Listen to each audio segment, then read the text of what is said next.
Today's episode is brought to you by the Vegas Beer Guys. The Everything Sequel podcast contains explicit language. 'Cause we learned it from you, Dad. Hello and welcome to the Everything Sequel podcast. This is the Star Trek edition. You got two happy campers here. Michael Shantz here of the How Dare You Awards. Joining me, the man who's got me locked with his phaser beam, Tom Stewart of Lonesome Whistle Productions. What have you got for us, Tom? Hello, computer.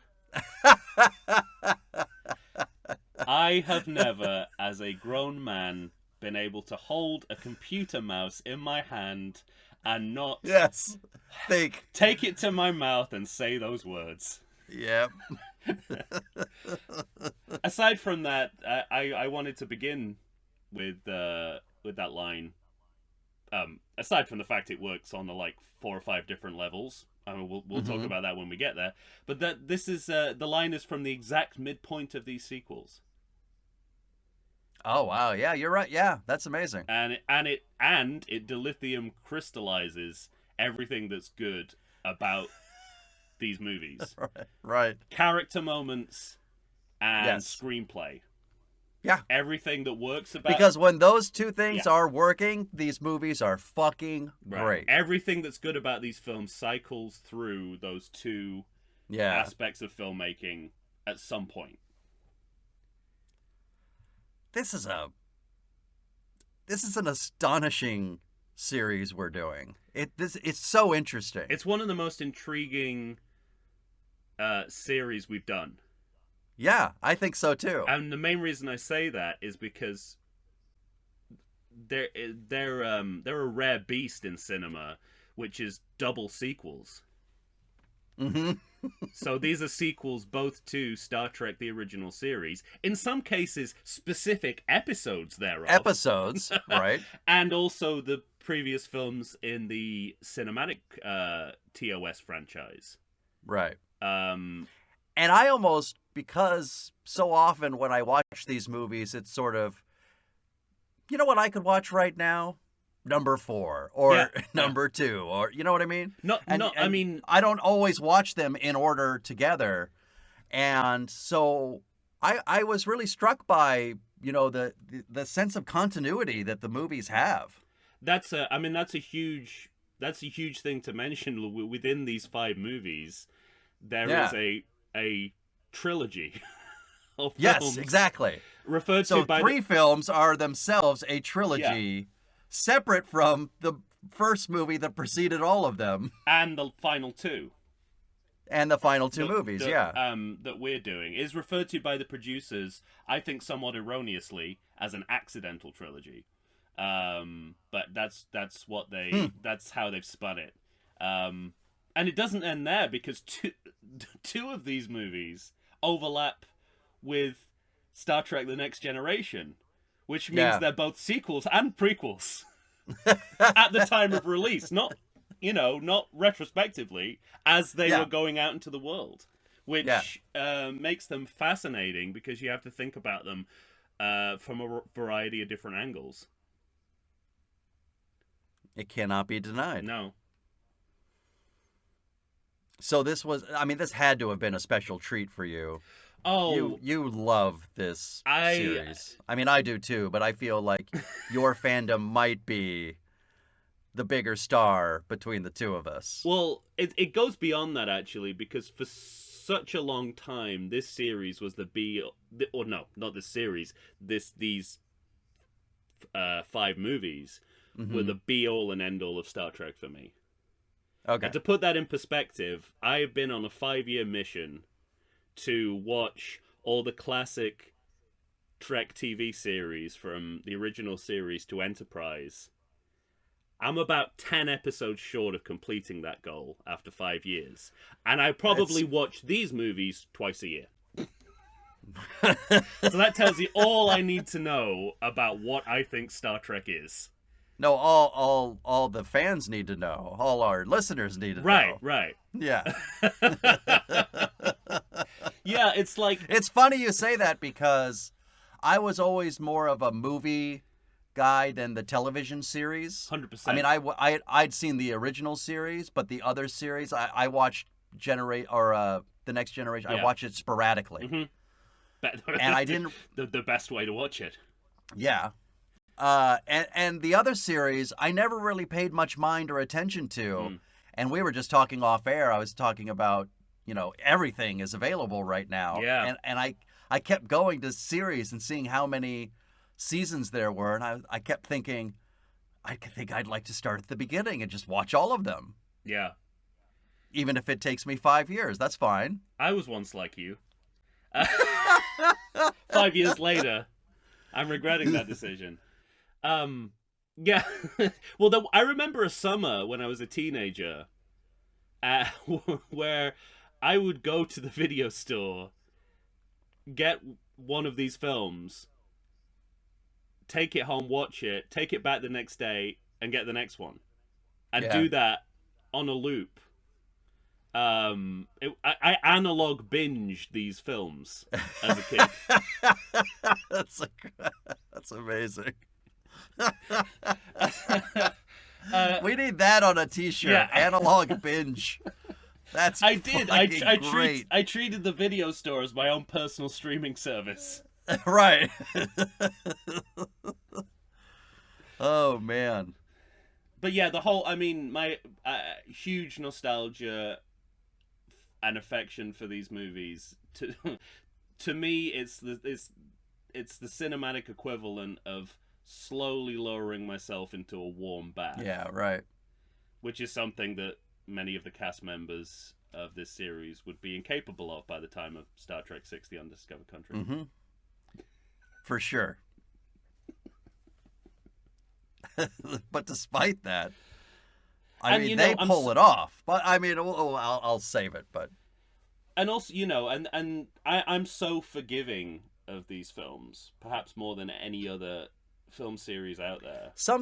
Okay, maybe we should start talking about this because we if anyone's expecting an objective evaluation right. of the Star Trek original series movies, go elsewhere. Right. and so, when you look at the series of movies as a whole, including the original, including Star Trek the Motion Picture. We don't have to worry about that. That's why this podcast, the format of this podcast is tailor-made. I know. The Star Trek original series movies, because we don't have to talk about Star Trek the Motion Which Picture. we've already done, but we did a watch along, yeah. But let me at least indulge me with this, because I think generally when people talk about this series, it's 1, 3, and 5 are some form of dog shit, and 2, 4, and 6 are incredible. I think that's a narrative that's fairly common within, You're 100% right. Public fandom. Yeah, the popular lore is in folklore, not Data's brother. Right. Is that is that the even-numbered movies are the only ones that are any good. And I partially blame Futurama for this. They did a lot to cement that in popular culture. I mean, I feel like even before Futurama, that was a narrative. Yeah. I mean, but it's almost worth it to hear Fry say, what movie series evens out as really good? Star Trek. But what I want to say is, by the way, go ahead. I'm just gonna say, I want to give you advance warning. Yes. I don't think you've seen enough Futurama. The season. Yeah, 4 I was never episode, as big a fan of Futurama as I was of The Simpsons. The season 4 episode where no fan has gone before. I would recommend you watch it pretty quickly, if only to eliminate it from your sequel pitch. Oh wow! Because it may be the perfect follow-up to Star Trek VI: The Undiscovered Country. I realized watching it the other day. All right. But carry on, sorry. Well, and all I was going to say was, at least 2 of those 3 movies that are maligned are, really maligned. 1 and 5 are thought of as, abhorrent. Yeah, my ranking and declaration doesn't subscribe to that myth. Right. at all. Everything. I think mean, that's the thing that what I wanted to say was I think that's one of the remarkable things about this series is that conscious thought is always in my brain when I start watching 1, 3, or 5, and by the time I get to the end of them, I think, I mean, not that bad. No, I mean,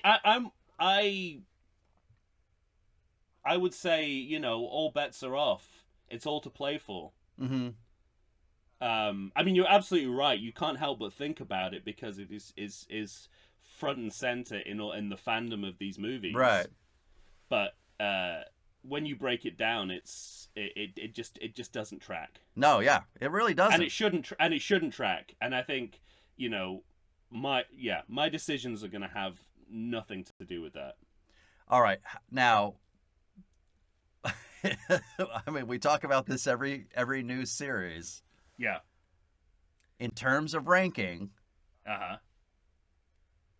how bad a time did you have? Or was it just as easy as could be, easy as pie, or was it tough as nails? How hard was nails. it? Okay. Tough as I'm so glad to hear you say that because I feel like on any given day, my ranking could change. Yeah. And usually it's one of those things there's a couple of really tight races here. Okay.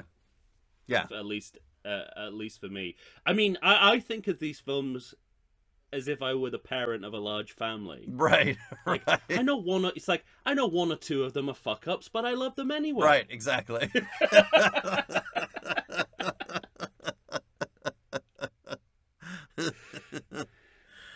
Here, Carol Brady asking Star Trek V, what did you learn?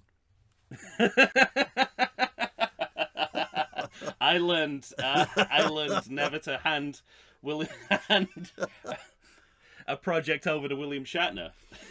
I have plenty to say on the subject. I'm so excited to get to that movie, but obviously I'm hugely excited. I mean, this is I've obviously rewatched these films for the purposes of the podcast. I think the last time I watched them was about 6 months ago. So. Right. Now, and I always watch them one after the other. Okay. And normally do Generations and probably everything up to Nemesis. Nemesis, yeah. So now, begrudgingly. Now, what was it like for you watching them purposely for the podcast? Did that make it different for you? It did. Yeah, because I was definitely more conscious of them as what kind of a sequel they were. Yeah, sure. And how that played into their successes or otherwise as films. It definitely got. So you're talking about in terms of what they were going for and how well they did that. Right. Yeah. And again, yeah. I mean, the biggest part of that is how they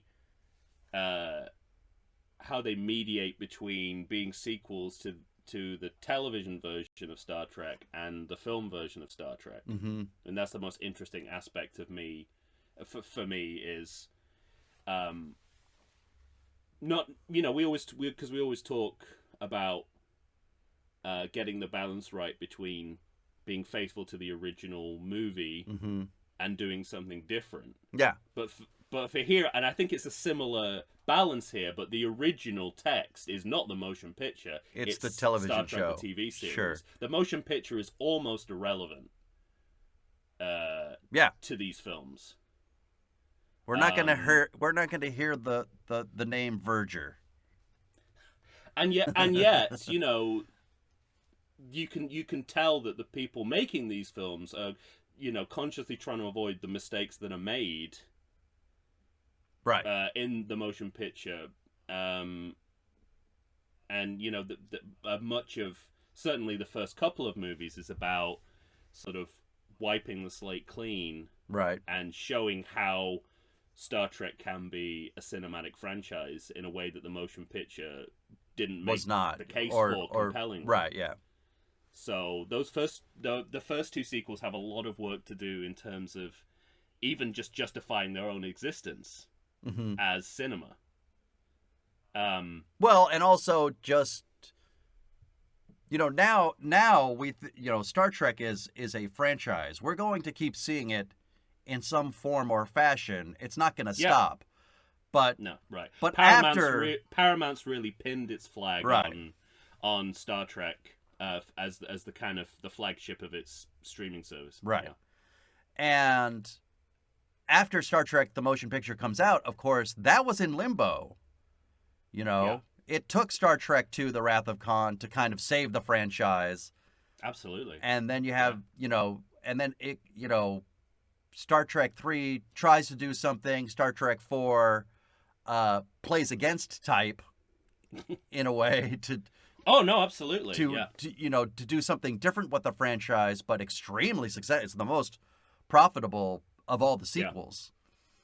So, and I think after 4, you get the sense of it's enough of a commodity that, I mean, literally, even Star Trek 5 could not take it down. So, Right. um, Yeah, and by that time, Next Generation is on the air, and yeah, right. Not that it is doing terribly well in its early years, but Infancy, by the time of Undiscovered Country, they're both juggernaut. It's a juggernaut. Yeah. And so they're able to play off the success of that. And I think Next Generation, we'll talk about it when we get there, but I think Next Generation shapes what the Undiscovered Country is, much more than it did with the Final Frontier. I think the part of the reason the Final Frontier seems so anomalous is because they know Next Generation's on the air and they don't want to get in its way. Okay. Yeah. And this is the easiest way to not get in their way is to just do something very strange and unconnected to the rest of the franchise. Right. And that's exactly what they delivered. Yeah. In spades. I mean, I can't wait to talk about that film. Yeah. Don't expect me to needlessly trash it either. Oh, me either. I'm not gonna pile on. I'm not gonna jump on the bandwagon. It's funny because it's the one I've seen the least. That may be the opposite for me. That's so funny.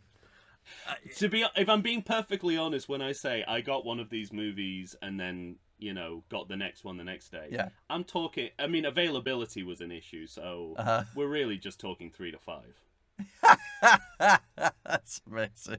And of course, this is pre-Undiscovered Country as well. I remember Undiscovered Country coming out while I was doing this, possibly even the same summer. Yeah, when I was going to the video shop and they would be there ready with a VHS cassette of the Final Frontier, and you couldn't get new movies direct to video at that point. So I do remember watching a pirated copy that one of my school friends you always seem to have the pirated copy of every new movie.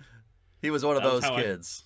Yeah, it's how I first watched Reservoir Dogs as well. Interestingly, that's funny. I remember because it was a really bad copy, and I remember the attack on the Klingon ship with the CGI blood bubbles. And I remember thinking that was a byproduct of how bad the pirate copy was, and then seeing the real thing, going, "Oh no, it really is that bad." It really is the worst looking blood I've ever seen. I would contend simultaneously great because of how bad it is. Okay. I love it. Yeah. But we'll get there. Yeah. No Klingons had bubblegum for blood, but yeah, okay. Exactly. You know what I think makes it. Never mind. I'm going to save it. I'll shut up. There was an episode of Next Generation where they just completely forgot about the pink blood for Klingons. So it was just like regular red. It's more purple, right? I see. It's pink. It's like bright pink. They just forgot. But in Undiscovered Country, it's more purple. No, that's what I mean. Like, Yeah. this was after Undiscovered Country. They'd just forgotten. And this happened. I mean, we'll talk about it, but continuity errors are plenty going on here. Nicholas Meyer is not a man who likes to do his research in writing a screenplay for a movie that has a. See, but I think that's one of the things that's interesting, like a 90-episode predecessor. Right. I think that's one of the things that's interesting about the series is because that's true, but there is still continuity. You know, I thought it was so funny because I had forgotten that like Cartwright is in Star Trek 4. Yeah. You know what I mean? That kind of continuity. Yeah. No. There's continuity. The best. I mean, there's actual serial. Yeah. Continuity within the series itself, but when they try to dredge something up from the original series, they're not as successful. Yeah. Okay. But part of that is, it's sometimes I think that is just those are just continuity errors, and other times I think it's a deliberate attempt to play with the mythology and to move along the representation of the Star Trek universe. Okay. And Wrath of Khan's a really good vehicle for that, because you sort of see that it changes key aspects of the mythology which will be transformed from this point forward. And then there are other instances of just getting it wrong. All right. Okay. Well, obviously, we have to start ranking, but I want to ask you really quickly before we start. Please. What is it you value most in a Star Trek sequel? I think I've already said it. I think really okay.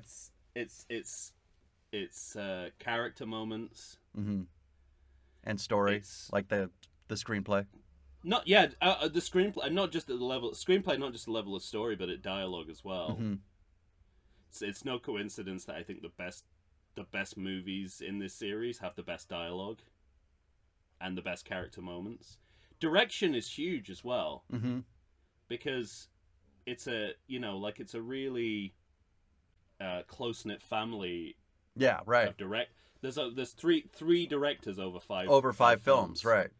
And so two of them twice. Yeah, two of them direct 2 movies, and then you got Shatner. And then you got Shatner. Just to remind us why we want one of those 2 directors. And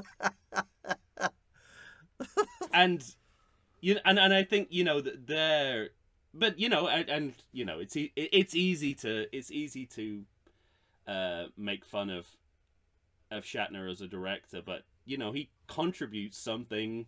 He contributes a vision. Well, it's a disturbing vision. I want to say, and I don't want to hear any more about it, but it's not. He's not a journeyman director by any means. He's not. And he left his imprint on that film. But I have things to say, but I'm going to save it for that episode. All right. Yes, as you should. Now, so those are the big 3 for me. Okay.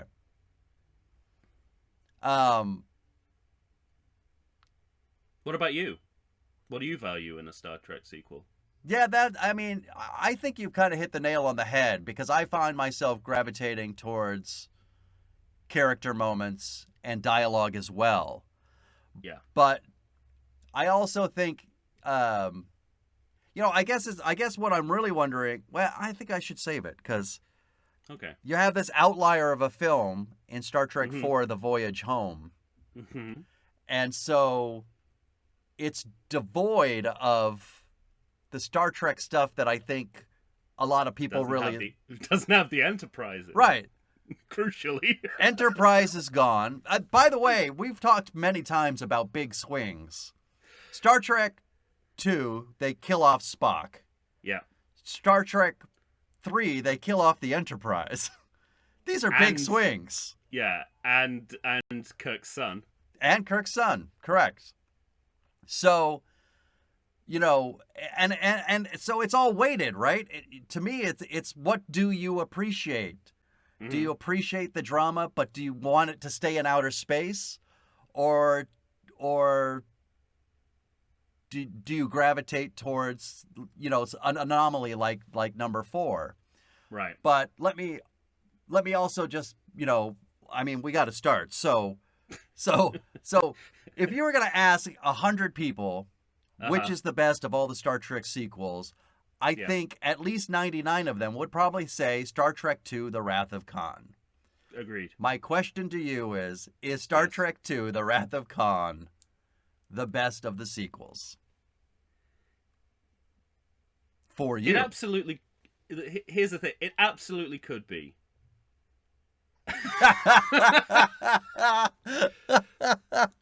It's definitely the top. Oh, I mean, I'm giving away a lot here, but why procrastinate? It's definitely in my top 2. Okay. But not at the top of your list? The top 2, the top 2 of my list, it is, I mean, photo finish doesn't cover it. I mean, this is the closest, you know, this is like the Seinfeld pimple on the nose. I feel gold, the silver. exact same way.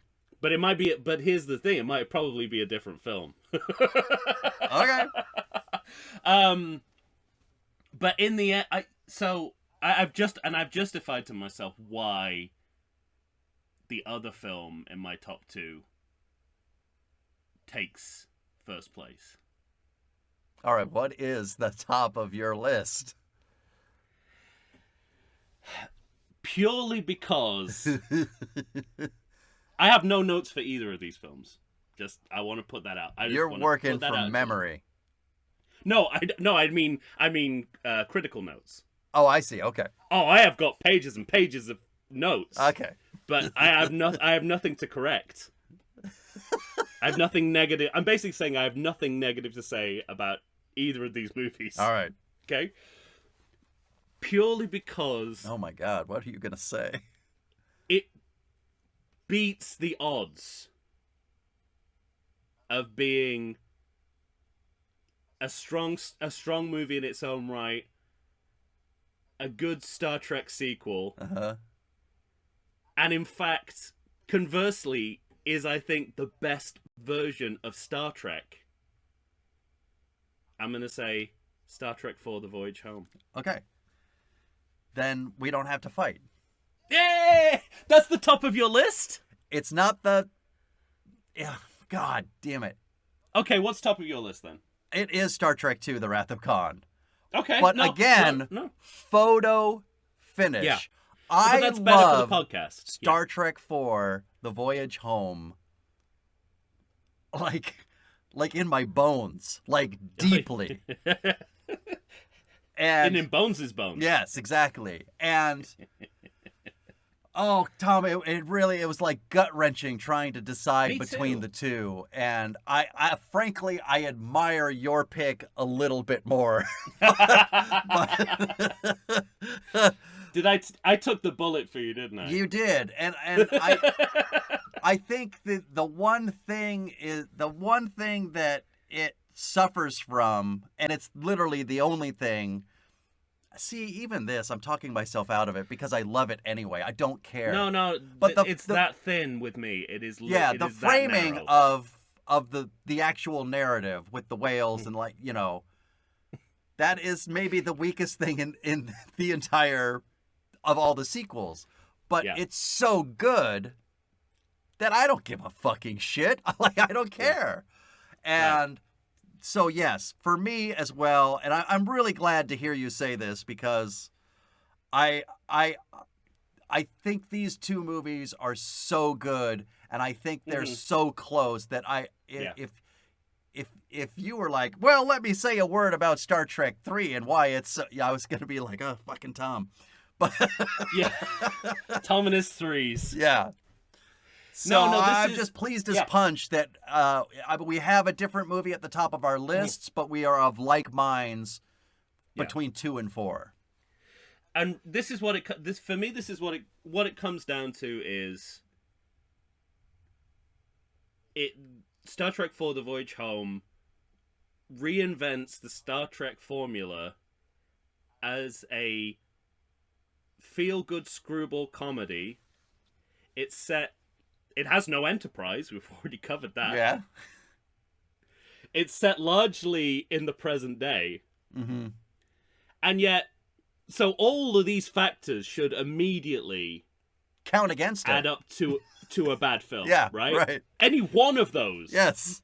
could doom this film. And not only, as I said, do I think it is almost like ideal textbook what I think is good about Star Trek. Yeah. In every respect. But it's a satisfying end to a mini trilogy, exactly. Series. And you know what? I wouldn't have minded if it didn't do that, but it does. Right. And it does count in its favor. It is a button on the first 3 movies in a way that is so satisfying. So satisfying. And and I think the only reason why Wrath of Khan is second is like, and this is a ridiculous thing to say, but Wrath of Khan didn't have Wrath of Khan to live up to. So it has a slightly easier job. Right. Bearing in mind that its job is to follow Star Trek the Motion Picture. Right. Which you think would be the hardest job ever. Yes. But I think a harder job is to follow up Star Trek II, Star Trek II Wrath of Khan, which is counterintuitive because that should imply that Wrath of Khan is a better film. But I don't. Yes, but also Pantheon, because there's also a gap. Not. There's a gap though, so you can't. I don't think you can completely credit The Voyage Home in relation to Star Trek II because in between you have Star Trek III: The Search for Spock. Right. Which is sort of, in and of itself, is still a very interesting movie because it's the middle part of a trilogy. Yeah. And how many times have we been seeing either a coupling, like a book that's separated into 2 movies, yeah, or a trilogy in which the middle movie is dog shit. Mm-hmm. But I have things to say about Star Trek 3, but it is narratively it's an entire story of a middle picture in a trilogy.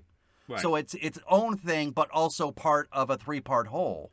This is why I don't buy accidental trilogy at all. Yeah, right. You don't accidentally make a perfect midsection to your trilogy. Right, exactly. And it's, if you don't have the things that happen narratively in the search for Spock, most presently the losing of the Enterprise, then they don't have the ship that they need to go back in time because they could never be invisible. No. I mean, it is, this is why Star Trek Voyage Home is at the top of my list, because their logic is impeccable. It is, what's it going to take for Starfleet to forgive Kirk and the crew of the Enterprise? It's like they're going to have to save Earth. they have to save Earth from eternal doom, and they do. Yeah. So by going back in time, by the way. They've done it before, Slingshot Around the Sun. Which by their standards doesn't seem, it's not supposed to be the easiest thing to do. So they're taking risks. It depends which episode of the original series you're going from. All right. Because there are some where it seems like a big hassle, and there are others that begin with them just there. Yeah. Taking readings as if they do it every day. All right, so we have the first 2 mm-hmm. knocked out of the top of our lists. You're 4-2 and I'm 2-4. And I think we're both kind of pleased with each other that we both think that these movies belong at the top of the list in some, in whatever order you choose. But they belong at the top. I don't know if outside of the 2 of us, people think that highly of Voyage Home. What? That's insane. I agree, but I don't. I have no awareness of that level of. That level of. Okay, I hope I'm wrong because it's a glorious piece of filmmaking. It is, and even at the time, I mean, it's the high watermark for box office for the entire series. Yeah. That movie made more money than any of the other sequels or the original motion picture. So, Wow. even at the time, at least, fandom went to go see that movie. Yeah. Now, in terms of its lasting legacy, yeah, you might be right. I mean, people talk an awful lot about Khan and even the Undiscovered Country. Right. But here's the interesting thing. You want a modern day example of how you can fuck up the same ingredients. Picard season 2. I haven't watched An any entirely... Picard yet. I'm like behind. Don't. But oh, I'm going to. Don't bother. Come on. Don't bother. But season 2 is a time travel storyline. The whole season? Yeah, pretty much. There's even a reference to the voyage home in there. And it's garbage. It's exactly what you would expect the voyage home to be, were it not, suspended in the magic of the people making it. Yeah. So, basically, it's at the top of my list because it absolutely could have been a disaster, and it's the furthest and it's from so a disaster far from that. Yes, that it's almost it's almost a miracle. Almost. I fucking love that movie. It's and that movie has more quotables than maybe all the other movies combined. There are so many good lines. I don't know. I'm gonna push back on that and say 6 has the most quotables. Yeah, The Undiscovered Country is have quotable heaven. I could do right. quotables. I could do quotables for the whole series just from that film. Guess who's coming to dinner? which is another crossover with the series we've done, Rocky V. Right. How within 2 years of each other. Yeah, exactly. Yeah, all right. You've won me over. Which is not to say, and also because we talked about this off air. They put this beautiful button on the entire series and then decide to unravel it when they do Generations. But clearly when they were making it, they had the last one on their minds, and so that's why we have so many great quotables from that particular movie. But yeah, and I think Nicholas Meyer co-wrote the screenplay to The Voyage Home, and so I think he's just got a gift for one-liners. Yeah, because this between Wrath of Khan, Undiscovered Country, and Voyage Home, there's this kind of verbal wordplay, right, erudite screenplay writing that I think you could probably see as being Meyer's influence. Yeah, he's the common denominator. Right. All right. Well, to me, that leads to the next question, because we're already starting to talk about it. And I'll just go ahead and I'll tell you for myself. Yeah. Star Trek VI, The Undiscovered Country, is the third on my list. Okay. Is it yours? Yes, it is. Okay, good. And because I fucking love that movie. Okay, so, but you know what? This is another, I would say that there's two, this is another of the close races I have. Oh, wow. This and the next movie on my list. Yeah. The screenplay should be put in a museum. Right. That's all I have to say. It's both a brilliantly told procedural story that is full of some of the best dialogue you'll ever hear in a movie. I agree completely. And part of the reason why the cast is amazing. A part of the reason why the cast is amazing, and this is something you hear in Hollywood a lot, but you don't believe, but I believe it for this movie, is none of them wanted to be in Star Trek. They all loved the script. Yeah, right. They wanted to say the lines that were in the script. Right. And that's why you get this incredible cast, not because they're like latent Star Trek fans. The only person in that movie, the first of many Star Wars Tourette slips. Yeah. Sorry. Well, the only person that was in Star Trek 6 because they were a fan is Christian Slater. Well, and that's very clear. Yes, completely. Because he has no other connection because to the story. And his mother was the casting director. Even Iman is a more logical cameo. Yes, than exactly. Christian Slater. Exactly. And that's saying something. That's great.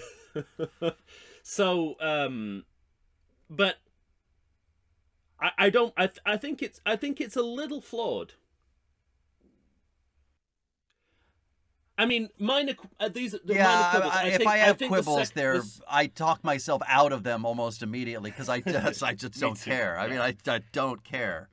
I think the second act lumbers a little bit, and I think there are one or two sequences, especially in the third act of the movie, that, to quote Voyage Home, not catching Star Trek at its best.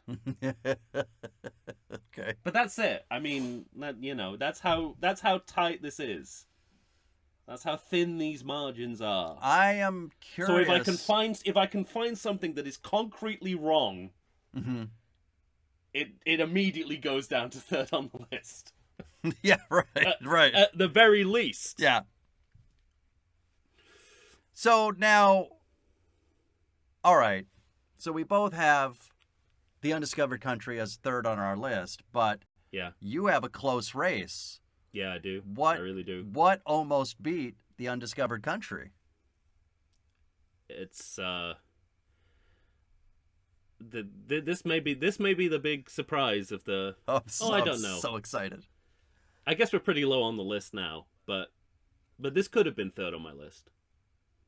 And it's also third in the trilogy. Star Trek 3: The Search for Spock. All right. There are a lot of people who actively dislike this film, and I don't. I think it is a solidly executed film. I think it's well written, it's well directed, it's well acted. I actually think some of the performances in this series are my favorite in any of the films. If the fatal flaw, and the reason why ultimately it's 4 out of 5, I just think it, and I'm sure this is not a new observation, it relies too much on its predecessor for content. I think they're trying too hard to replicate the success of Wrath of Khan. They didn't. They certainly come short, and I agree with you on that. They missed the opportunity. They missed some opportunities to fabricate a more original story out of the material. Right. But there are some sequences in this that are high points of the series. I don't know how you can call yourself a Star Trek fan and not enjoy breaking the Enterprise out of space dock. Oh yeah. I mean, that's an all-time high. It's so good. And I think between Leonard Nimoy as director and Shatner as an actor, I think it's the best Kirk performance in the series. Ooh. There's something about Nimoy directing Kirk. Nimoy directing. Well, I Shatner. think, but that's one of the things that I love in 4. Yeah, 4 too. But I really noticed it. I really noticed it here. Like I really noticed. We're both actors. And by the way, it is not reciprocated. When we get to 5, it is not reciprocated. We get a hint very early on that Shatner is not directing Nimoy with the care that Nimoy directed him. That's so funny. But I mean, but anyway, I was gonna say, but I have no beef. That's the thing. I have no active beef with anything on screen in that film. I think about missed opportunities, what's not there, but I never question what's on screen.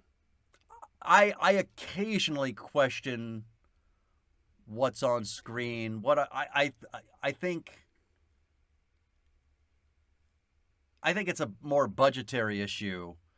Sometimes I see things that look a little clunky visually.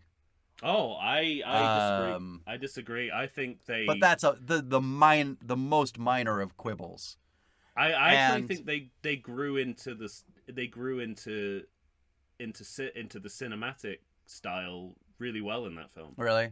I see some of the sets when they're it's a sweet spot for me. When they're on, when the lava's going and it's, looking like Darth Vader versus Obi-Wan. Okay. Some of that looks just ever so slightly clunky to me. But again, this is a minor quibble because I like you. I think Star Trek III: The Search for Spock gets a lot of shit, or is thought of as a weak movie, not to the extent as 1 or 5. People really don't like it, and for me, it's not that. Like you, I don't know how you can. I think it's one of the best sequences in all of Star Trek when they break out of space dock. Especially when you compare it to the space dock sequences in motion picture. Right. Where there are no stakes. Yes. Well, that's a whole stakes. different thing. They're just trying to be 2001: A Space Odyssey, to me. Right, but what can you do with the Enterprise leaving space dock? This, yeah. I think, yeah, exactly. This is what you can do with it. Yeah. So, we are remarkably of like minds for the series because Star Trek III: The Search for Spock is my next on the list after Undiscovered Country, but I have a bigger gap between the two. Yeah. I mean, I have different problems with each of the movies, but they're more or less comparable in terms of how I think of them. Okay. They meet in the middle. All right. But they have very different problems. Nobody could accuse the Undiscovered Country of a lack of originality. No, I mean, yeah. To quote Spinal Tap, to paraphrase Spinal Tap, too much originality. Too much perspective. It's too much. Oh man! All right. So that means that Star Trek Fucking 5... Agatha Christie in space. Who Right. Who saw that coming? Exactly. I fucking love that part of it. All of a sudden, it feels like you're watching noir in Star Trek. It's fucking... I'm like, what is happening before my eyes? Spock transforms first into Sherlock Holmes and then into Sam Spade. Yes. It's remarkable. Yeah. It's so much fun. He's like Sherlock Holmes deducing. It's remarkable. So obviously that means that for both of us, what's thought of as the joke of the series is actually, in fact, at the bottom of both of our lists. But again... What do you want to say about that, though? Yeah, exactly. So, I mean, is it miles below? No. For you? No. Yeah, me neither. So here's the thing. Most people would put this at the bottom of the list without a second thought. Without giving and I gave it much more than that. I did too. Because it's really interesting. Because for me, 5 and 3 were a little bit closer of a race than I ever thought they could be. Right. But there's not a huge gap. Again, different problems, right? Mm-hmm. More of them, for sure. Yeah. And that's ultimately why I put them at the bottom of the list. But recently, a former guest of the show, Pete the Retailer, does a Star Trek original series podcast called ABCD TOS. Mm-hmm. And they've come to the end of their run, and now they're doing the Star Trek films, original series films, in alphabetical order. So the first on the list is Star Trek V, The Final Frontier. And I've yet to hear that episode, thankfully. I don't want to have too much crossover. You don't want to color in my mind. your... Yeah. Yeah. But he teased on Star Wars Minute that, there's a lot to like. Mm-hmm. And that's exactly how I feel about it. There is a lot to like. That's how I feel about it, right. But it's also undeniable that more of this film doesn't work than probably all the other movies combined. Yeah. So, in ranking terms, it's a bit of a no-brainer, but don't write it off. I mean, right. Never write off any of these films. Well, I think it raised in my estimation. I at the end of the day, there's enough wrong with it that I could never put it above 3. But I think the reason it even came close was because like you said, there's so much in it that is good that it defies your expectations, because you Yeah. go into it expecting to see all bad, and it's not that. No. And you started the show by saying we're a couple of happy campers. and Yeah. Nothing makes me happier than the camping in Star Trek. Well, we'll get to it. Is it the right way to open a film? Probably not. Nope. I don't want the movie without that scene, though. You know? Or for it to end without it. Yes, that's true. They do circle back. They go back. All right. Well, there. I mean, it was a chore, but we're basically halfway through. Yeah, we've done it, and we're exactly the same, except we have inverted our first two movies. Yes. I'm glad we're of like minds. Usually, it's better if we're not, but no, I don't think so. I don't think I would enjoy a conversation with someone who right who couldn't see the value. Who had Star Trek 4 at the bottom of their list. I think I mean, that would make me want to start a fist fight. But here's the thing: like there are people I think who do regard it as enough of an outlier to dismiss it. To dismiss it completely, right? Yeah, I've heard anti-Star Trek film, and that's just wrong. But right.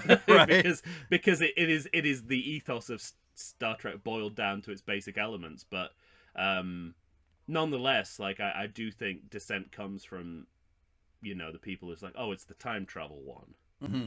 As if like time travel wasn't every like fourth or fifth episode of the original Star Trek series, and then later became at least one episode per season of every Star Trek show. Consequently, ever since, yeah, was a time travel story. Star Trek 2009. And we're not even time travel story. We're not even done with it within. I mean, the next generation. We're time traveling in First Contact. And in Generations, so there's all kinds. And Star Trek 2009, yeah. So it's with us within the series itself forever. Well, they got it from the series, yeah. They're quoting when they say slingshot around the sun. They're quoting. I think the episode is Tomorrow Is Yesterday. All right. When they try it for the first time. All right, sir. We've been gushing. I mean, how should we do this? Should I just blanket ask you, are any of these movies bad? Or is more than one of these movies bad? I think there's only one that I have some discomfort about saying is a good film. Mm-hmm. Is a bad film, sorry. No, is a good film. But are you going to say it's a good film? I think so. This is the other thing I kind of really wrestled with. So wait, I mean, we're going to say 2 and 4 are good. Yes? Yes. Yeah. I mean, great. They are great. Yeah, I agree. They're great movies. And there's no way I'm going to call Undiscovered Country a bad movie. That's a fucking... It's high good. It's so good. High good. Yeah. Star Trek 3, I think is the definition of good. It's not great, it's not bad, it's good. It's good. It's as middle as the road as you get. All right. And all that leaves is Star Trek 5, but you're going to go ahead and say that this is a good movie? This may be the only time I've walked into a ranking episode where I actually haven't even told myself what I'm going to do. Exactly. Because I can't. I feel like admitting either way is a failure, right, on my part. Failure as a film, as like someone who considers myself a film critic, or failure as someone who loves these movies to death. Let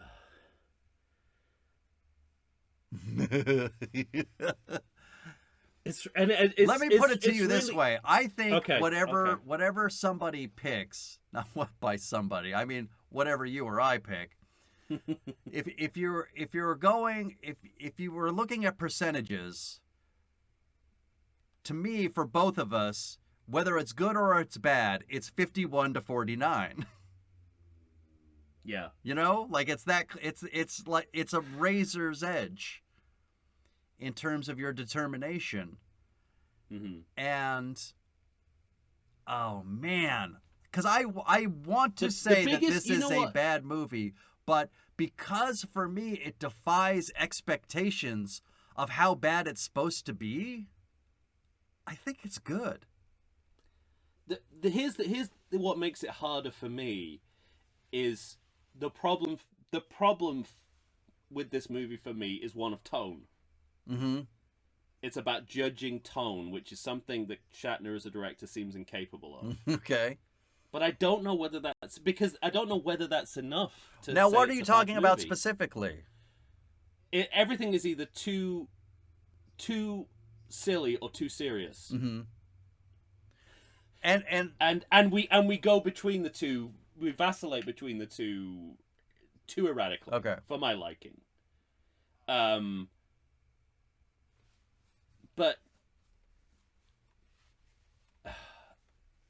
at the same time, I can't. Like I know that but it doesn't add up to anything concrete. I mean, it really is. It's almost a matter of taste. Yeah, right. right. It's almost like there's like that is too serious. You know, that is taking this idea to a more serious place than it needs to go. Conversely, this is taking it to a more comedic place than it needs to go. I don't know whether that's enough to write it off. The movie as a bad movie. Yeah, because what surprises me every time I see this film is how strange and anomalous it is. Yes. And yet how much it still feels like Star Trek. That's exactly what I was just gonna say. I was gonna say, but Tom, it still feels like Star Trek, and it feels, to me, it kind of harkens back to the series. Yep. You know? Well, I'll go you one further.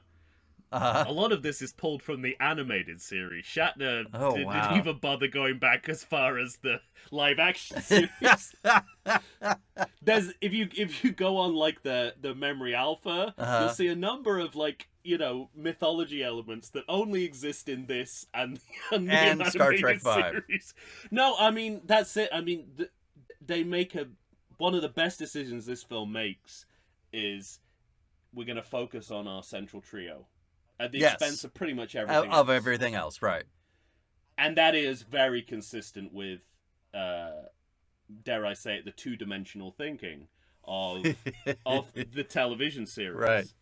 But the previous 3 sequels have done the work of moving away from that. Yeah. And making it an ensemble piece. So why the fuck not? Yeah, like, right. Let's go back to the original them for one movie. Yeah. And then, you know, you go back to Undiscovered Country and it's an ensemble an ensemble again, right. And, you know, I don't know if it's enough to say that it works within the series as a whole, yeah. Well, to say it's a good movie, but I kind of, that is a big, I mean, we were just talking about this off air, like, if you write something, if like, clearly, it's not, this is a piece of work where somebody might say, well, what about this, and that? But your response is, that's not what I'm trying to do. I'm trying to do this. I want to focus on the trio. I want it to feel more, you know, retro towards the series itself or whatever. Yeah. You know what I mean? To me, it's like that's what that movie's going for, and it succeeds in that. You can't say it doesn't succeed in that. And also, you know, I mean, famously, Gene Roddenberry hated this probably more than any of the other Star Trek films. But it's actually much more of a Roddenberry-esque approach to the idea of Star Trek. Mm-hmm. Because, you know, it's you know, he's famously utopian, and he's famous for, you know, being utopian and an atheist. Yeah. And sexually molesting women. But within fuck, related to Star Trek, you know, and that's what this movie feels like, a tribute to his vision for the show, more than the others, which again takes it back to the roots of Star Trek. Yeah. And there's a lot wrong with it, and there's a lot Yes, that makes right. you cringe. Yeah, right. There's a lot in it that makes you cringe, and there's a lot of forced slapstick, and that is never a good thing. Right. But I think it pulls it off. I mean, I've never wanted to stop watching it once I put it on. Yeah, I agree with that. Like, and I think there are films in film series that I would skip if I really didn't like them and didn't think they were worth it. But it's funny that to me, the fan narrative does enter my brain. If I'm gonna sit down and watch Star Trek movies, I think I'm different from you in the sense of this might be the last one that I decide to turn on. But whenever I do turn it on, to me, it's all about the chronology. The chronology. Like, it just like if I've just watched 4, I'm gonna watch 5. Yeah. If I just watched 3, I'm gonna watch 4. It's not quality does not enter into it. Yeah. But I at am the same always time, struck every time I watch this movie, and I've probably only seen it a half a dozen to 10 times. But every time I watch it, I always go. I was sure that I was going to say that this was a bad movie even before, watching the movie for the purposes of the podcast. I thought I would say it was a bad movie. Yeah. And then I watch it and I think, I don't think so. And No, I'm going to I have think to there's enough- officially there's enough say there. I think it's a good movie. I'm gonna officially. So say that congratulations, William Shatner. too. Well, he's earned it. I Because mean, it's somehow not like. you managed to get my endorsement. What was the? You might remember this. What was the name of the science fiction novel series that Tech Shatner Wars. wrote? I think I've never read a Tech War. Me book, neither. Or seen the TV. But of movies his or the limited TV directing experience, this and Tech Wars is most of it. Like, right? something involved with Tech Wars. Aside from the Star Trek novels that he wrote, where he brings himself back to life, Right. this is what I imagine. Like, I'm never. Let's face Let it. me- what- I'm at an age where I'm never going to sit down and read a Tech War book. Right. But this is what I imagine it's like. Yes, It's exactly. Star Trek vibe. Yeah. Like, I feel like Because this guy If has more than ideas. anything, this movie feels like, I think you've said either off air or on air, it feels like the inside of William Shatner's brain. It is. It's like It's it's everything he wants. It's him It's his- climbing El Capitan. It's him fucking riding horses. It's him large and in It's charge. his way of looking at the world. Yeah. And like in He gets in to a way that has question nothing to do, God. in a way that has nothing to do with filmmaking quality. No. He feels like the work of a true auteur. Well, I want to He's save it. definitely not compromising his vision No. of what And- Star Trek and is I and was- what he thinks the world is. For the first time ever, because of the podcast, I was specifically watching this movie in terms of direction and was astonished to see that a lot of this movie has what I can only describe as a sure hand. It looks like he Okay, let's slow down. no. Like, I don't know if I'm there yet. Like- Okay, I don't know if I've drunk the Shatner Kool-Aid that much. But go on. there are plenty of shots in this movie that I think are interesting, where he makes something. The very first scene to me, the cold open, is him showing off. It's him saying, "Look how interesting I can make something completely uninteresting look." You know what the sad irony of all this is as well. Go on. He hates this. I don't know that. My understanding of it is that he kind of thinks of it as, I took a risk, I did what I wanted to do, and everybody hates it. And Claims he claims he's not doing what he wanted to do. He claims that this is a modified version of what he wanted to do. And that the problems with the film are all down to him, that the studio and the rest I know of that the, like he was the arguing a machine lot. not letting him do what he wanted. That doesn't I look like that. It looks like they let him do too much. Yeah. Too much of what he wanted. To me, I know he was arguing a lot with the editor. I had read about that. I want to make a film about that. That would be great. I want to do, because he did a documentary. He did a revenge documentary about the first season of Next Generation called Chaos on the Bridge. Yeah, It's actually a brilliant documentary. I haven't watched it. In spite of the fact, because it's an incredible story of how it got to air and what happened, and the literal chaos behind the scenes. But there is an aspect of Shatner is very happy that this didn't go well. Fuck. And so I want to do that kind of film, but about the making of Star Trek V: The Final Frontier. Yeah. Because I think that fuck The Offer. This Right. is the behind the scenes story that I want to know about. Right. Shatner fighting with editors. Mm-hmm. Or the mountain climbers. It's the same idea behind, we're constantly seeing reboots or remakes of good movies. Let's try making a shitty movie into a good movie. Let's remake a bad movie. I don't need to see a remake of a good movie. Absolutely.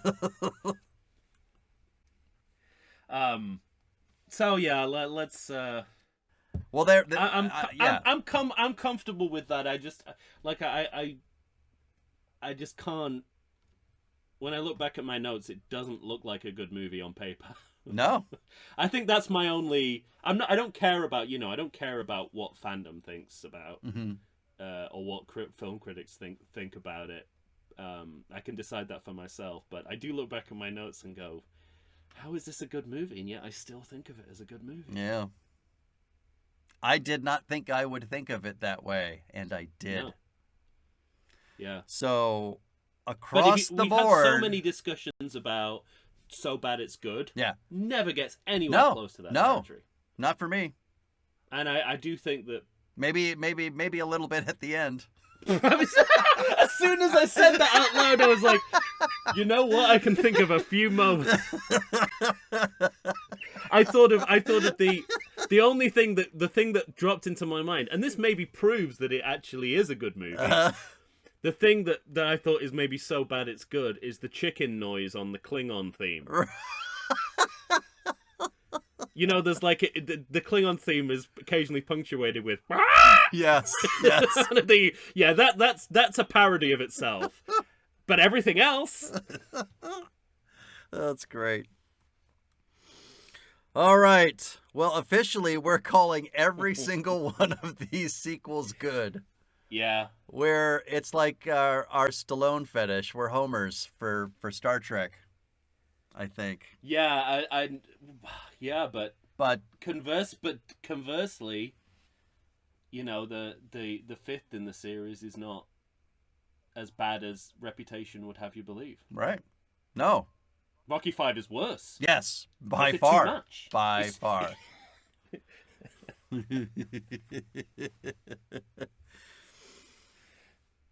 So, all right, we say each of these movies are good. Our rankings are almost identical. Yeah. We are inverting. I go 2-4 and you go 4-2. Made all that fuss about not adhering to the even odd rule. Yeah. And what do we got? All the evens at the top, all the odds at the bottom. I know. Fry was right, everyone. All right. Well, ladies and gentlemen, you got to help us out. We really want to hear from you on the Star Trek series. I want to know what our listeners think. We know this is probably not right. I just want to say that out loud for the record. We admit it. This is probably not reality. So find us on Facebook, Instagram, or Twitter. Please, by all means, you send us an email to everythingsequel@gmail.com. For Tom Stewart of Lonesome Whistle Productions, Michael Shantz here of the How Dare You Awards. When you hear us next time, we will be talking Star Trek II, The Wrath of Khan. I'm looking forward to it. Tom, say goodbye to the good people. You have not experienced Shakespeare until you've read it in the original Klingon. There is so much fucking Shakespeare in that movie. In the whole thing. Yeah. That was apparently the line that got Christopher Plummer to do the film.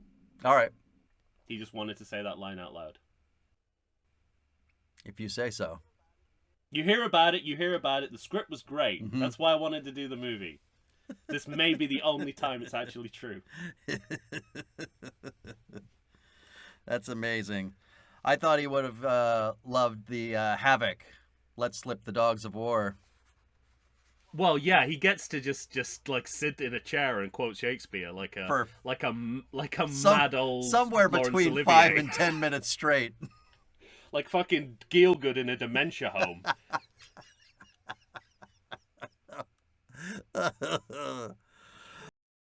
I like to think I know something about beer, but nowadays even I get overwhelmed when confronted by the exhaustive selection of craft beers they have at bars, breweries, and even grocery stores. Back in the day you had one, maybe two craft beers to choose from, and if you were confused, you ordered a Guinness. But in beerstinations like San Diego, the craft beer options lately are in double, sometimes even triple digits. So what's a beer drinker to do? You need what I need, the Vegas Beer Guys. Your beer of choice should be a perfect blend of malt and hops. And so a live show about beer needs that same balance. And the Vegas Beer Guys matches beer